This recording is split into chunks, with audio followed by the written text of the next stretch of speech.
যে কোনো সময় নাটকীয় মোড় নিতে পারে প্রায় ৩ বছর ধরে চলমান রাশিয়া ইউক্রেন যুদ্ধ। পাল্টাপাল্টি সংঘর্ষে উত্তপ্ত হয়ে ওঠা ইউক্রেনীয় যুক্তফ্রন্টে যে কোনো সময় বেজে যেতে পারে যুদ্ধ বন্ধের দামামা। কেননা সম্প্রতি জানা গেছে রাশিয়ার প্রেসিডেন্ট ভ্লাদিমির পুতিন ইউক্রেন প্রশ্নে আপোষ করতে প্রস্তুত। বিনা শর্তেই যুদ্ধ শেষ করতে এখন তিনি রাজি। এই প্রসঙ্গে তিনি নবনির্বাচিত মার্কিন প্রেসিডেন্ট ডোনাল্ড ট্রাম্পের সঙ্গেও কথা বলতে চান বলে ইচ্ছা ব্যক্ত করেছেন। বৃহস্পতিবার দেশটির রাষ্ট্রীয় টিভিতে এক সংবাদ সম্মেলনে বার্ষিক প্রশ্নোত্তর পর্বে তিনি এসব কথা বলেন।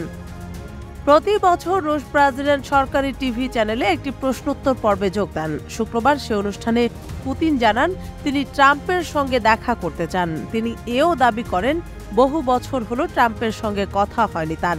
এরপরেই পুতিনকে প্রশ্ন করা হয়েছিল দুজনের কথা হলে তিনি কি জানাবেন, কি প্রস্তাব দেবেন। এর জবাবে পুতিন বলেন, সবসময়ই বলেছি আলোচনা ও সমঝোতার জন্য আমরা প্রস্তুত। তিনি জানান ইউক্রেন নিয়ে প্রাথমিকভাবে তাদের যা লক্ষ্য ছিল সেটা পূরণ হওয়ার মুখে। পুতিনের কথায়, আমার মতে যেসব ইউক্রেনীয় যুদ্ধ করতে চান সেই সংখ্যাটা শিগগিরই ফুরিয়ে যাবে। কেউ আর যুদ্ধ করতে চাইবে না, আমরা আলোচনায় প্রস্তুত। তবে উল্টো দিকের লোকজনকে বুঝতে হবে তাদেরকে সমঝোতা করতে হবে।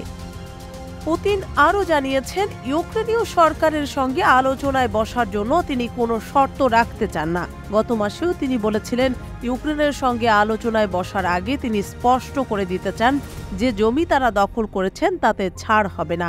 সেই সঙ্গে ইউক্রেনের ন্যাটোয় যোগ দেওয়ার উচ্চাকাঙ্ক্ষাও ছাড়তে হবে। এর আগে চলতি মাসে সরকারি প্রকাশনা রাজ ভেদেচিকে পুতিন বলেছিলেন ফ্রন্টলাইনের পরিস্থিতি কিয়েভের পক্ষে নেই, যুদ্ধের সব ক্ষেত্রে কৌশলগত নিয়ন্ত্রণ আমাদের হাতে। ইউক্রেনের সশস্ত্র বাহিনী ভেঙে পড়ার দ্বার প্রান্তে রয়েছে, লক্ষ্য পূরণের কাছাকাছি আমরা পৌঁছে গেছি, তাই সমঝোতায় বসতে আমাদের কোনো দ্বিধা নেই। পুতিনের এই ভোল বদলে অনেকেই ট্রাম্পের নিপুণতাকে দেখছেন।